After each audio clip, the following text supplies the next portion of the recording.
Que tu arriverais à me citer 3 jeux vidéo suisses? Si tu arrives pas, c'est absolument pas grave parce que même moi avant j'étais pas en capacité de le faire. Et justement ça soulevait la question de est-ce qu'en Suisse on produit des jeux vidéo ici et est-ce que nous-mêmes on les consomme? Cette question on va l'étayer dans une prochaine vidéo, mais j'avais envie aussi aujourd'hui de vous parler de 3 jeux vidéo suisses. Le premier jeu dont je vais vous parler c'est Far Changing Tides, qui est un jeu fait par Locomotive, qui est un studio de développement qui se trouve à Zurich. Et dans ce jeu, on est dans un petit personnage qui navigue dans un monde au travers de sa maison bateau, dans lequel on va pouvoir taper des améliorations, se protéger, et on va essayer justement de remplir des puzzles pour découvrir un peu toute l'histoire qui se...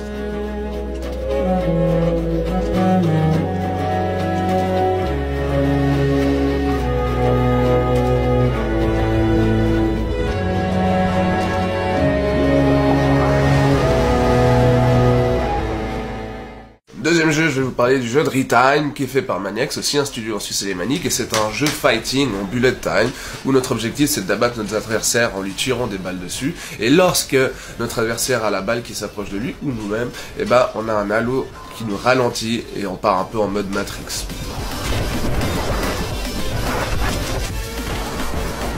Et en restant dans le fighting versus game, je vais vous parler du troisième jeu qui s'appelle Ninja. C'est un jeu fait par un fribourgeois avec un collègue français. Et dans ce jeu de fighting, notre objectif c'est d'abattre notre adversaire lui envoyant des putains de breaks dans la tranche. Et dans ce jeu, il y a plusieurs types de rochers, de biomes assez sympathiques. Et c'est un jeu qui est, si jamais, gratuit, que vous pouvez accéder directement sous un lien que je vous mets dans les commentaires.